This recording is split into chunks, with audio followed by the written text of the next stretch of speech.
তোমাদের সকলকে জানাই মহালয়ার শুভেচ্ছা। পিতৃপক্ষের শেষ, দেবীপক্ষের শুরু, বাঙালির দুর্গাপুজো। তো সবার যেন এই দুর্গাপুজো খুব আনন্দে কাটে। আর এই ফেস্টিভ্যাল টাইম মানে এই দুর্গাপুজো থেকে একদম ভাইফোঁটা পর্যন্ত পুরো আমাদের বেলে ভরপুর। তো সবার যেন সমস্ত রকম পুজো খুব ভালোভাবে আনন্দে কাটে। তোমরা সবাই কেমন আছো? আমিও আছি মোটামুটি। শরতের আকাশ, একদম উজ্জ্বল আকাশ, আর মেঘের তো সেভাবে দেখা নেই। শুনছি পুজোতে বৃষ্টি হবে। আজকে অনেকগুলো কাচাকাচি করেছি, সমস্ত নতুন নাইটিগুলো ছিল সেগুলো সব ধুয়ে দিয়েছি। কারণ এবছর তো আর কলকাতাতে থাকবো না, এখানেই থাকবো। বেরোনো হয়তো একদিন কি দুদিনের জন্য হয়তো হবে। সারাদিন যেভাবেই ঘরে থাকি সেভাবেই থাকবো। ওই জন্য পুজোর যেন সেভাবে কোনো একটা আনন্দ পাচ্ছি না। সেটা আমার বোনেরও হচ্ছে, মায়েরও হচ্ছে। আমাদের মায়েদের যে মা বাবার যে কোয়ার্টারে, ওখানে তো পুজোর একদম বাঁশ চলে এসেছে, মানে প্যান্ডেলের বাঁশ টাসের কাজ হচ্ছে, ঢাকের আওয়াজ, এগুলোতেই মনে হয় যেন পুজো এসেছে। আমাদের এখানে এখনো পর্যন্ত কিছুই মনে হচ্ছে না যে পুজো এসেছে বলে। তো আজকে সন্ধেবেলা বেরিয়েছিলাম, তোমাদের সাথে একটু শেয়ার করব। দেখলাম যে প্যান্ডেল হচ্ছে। আর আমাদের এখানে বিশ্বকর্মা পুজো থেকে কালী পুজো মানে ভাইফোঁটা পর্যন্ত আমাদের এখানে হাই স্কুলে একটা মেলা হয়। তো মেলা হয় বা রাস্তার পাড়ে দোকানগুলো থাকে, তো সেই দোকানগুলোও আছে। তো ওইগুলো দেখছিলাম, পরে শেয়ার করব। আর দেখো পুরো একদম খাঁ একদম রৌদ্র দিয়েছে, ভালো লাগছে, কিন্তু প্রচুর পরিমাণে গরমও হচ্ছে। দুপুরবেলা ছাদটা তেতে গেলে ভীষণই কষ্ট হচ্ছে। যাই হোক, আকাশে একদম সূর্য একদম মানে উপরে উঠে গেছে। তো একদমই এটা সকালের ভিডিও না, একটু বেলার দিকের ভিডিও। তো সকালবেলা আজকে টিফিনে বানিয়েছিলাম চাউমিন। আসলে মা ওরা এসেছিলো, সেই চাউমিনটা বানানো হয়েছিল বলে মানে প্যাকেট আনা হয়েছিল। যেটা বলেছিলাম সুজির চাউমিনটা ভালো। এই প্যাকেটটা না আমাদের আনা হয়, কিন্তু যেটা একটু চ্যাপটা মতো প্যাকেট, যেটা ময়দার চাউমিন, সেটা আনা হয়। আর মানে এই পন্ডা চাউয়ের, আর পন্ডা চাউয়ের এটা যেটা সুজির প্যাকেট, অনেক বছর আগে এমন হচ্ছে একবার এনেছিল। যাই হোক, খারাপ না, দেখলাম ভালোই, খ্যাদে মতো ব্যাপারটা আসেনি। আর এই সবজিগুলোও আনা হয়েছিল। আর বিনস না নষ্ট হয়ে যায় তাড়াতাড়ি, তো ভাবলাম না, তাড়াতাড়ি বলতেও 1-1.5 সপ্তাহ হয়ে গেছে সবজি এই বিনস গাজর আনা হয়েছে। তো ভাবলাম না, চাউমিনটা আছে বানিয়ে নিই, খাওয়াও হয়ে যাবে। আর আমাদের লালি কালু, কালু তো আর আসেই না। লালির তো ওরকম খবরটা তো পেয়েছি।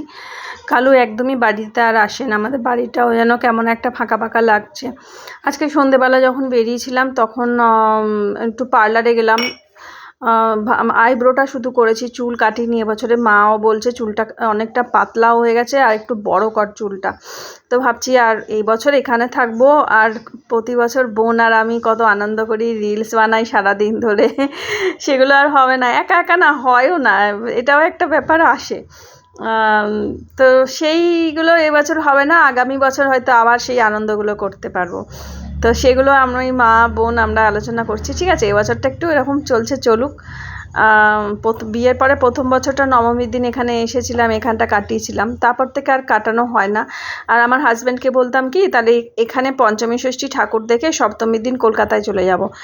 পঞ্চমী ষষ্ঠীর দিন দেখতাম কি এখানে প্যান্ডেল তৈরি হয়নি, প্যান্ডেলে মানে সেই ঠুকে পিনটি মানে পেরেক পোতা হচ্ছে, এরম চলতো। তো তাই জন্য আমরা আগেই চলে যেতাম কলকাতায় ঠাকুর দেখা হতো, আমি তো থেকে যেতাম, আমার হাজব্যান্ড অষ্টমীর দিন এখানে চলে আসতো। তো এইভাবেই এই বছরটা কাটুক, ঠিক আছে, কোনো ব্যাপার না। একটু স্যাক্রিফাইস কোনো না কোনো জিনিস থেকে তো করতে হয়। সেটা নয় হলো, পরের বছরটা বেশি করে নয় আনন্দ করব। এই বছরটা এরকম সাদামাটাই হয়তো যাবে, সব বছর মানুষের সমান যায় না।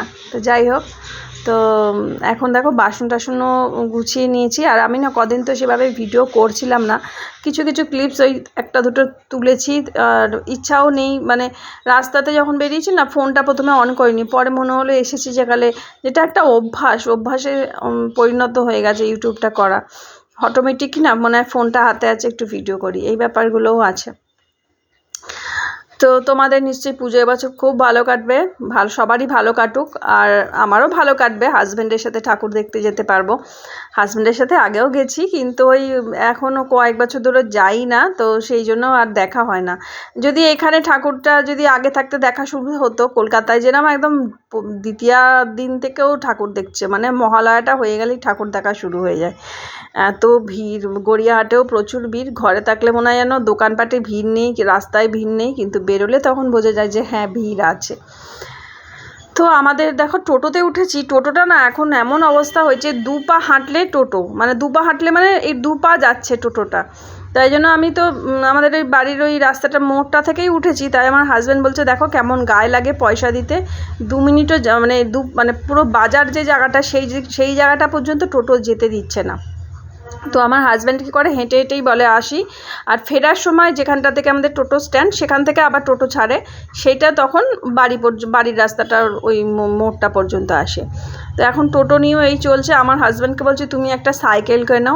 ও কিন্তু আগে নাকি অনেক বছর আগে সাইকেল ব্যবহার করতো, মানে আমারও বিয়ের অনেক আগে, আমি বিয়ের পরে ওকে একদিন সাইকেল চালাতে দেখেছিলাম। যাই হোক, দেখো রাস্তায় দোকানপাট তৈরি হচ্ছে, উনুন তৈরি হচ্ছে। আসলে এখানে সমস্ত খাবার দাবারের দোকান হবে, সব সেজে উঠছে পুজো বলে কথা। যেমন কলকাতাতেও সমস্ত দোকানপাট, রাস্তার সমস্ত, কলকাতাতে দুর্গাপুজো তো ফেমাস, তো সেখানে তো সব সেজে উঠছেই, এদিকেও তাই। এদিকে আগে প্রচুর পরিমাণে কালী পুজো হতো, এখন দুর্গাপুজোর সংখ্যাটা বেশি হয়ে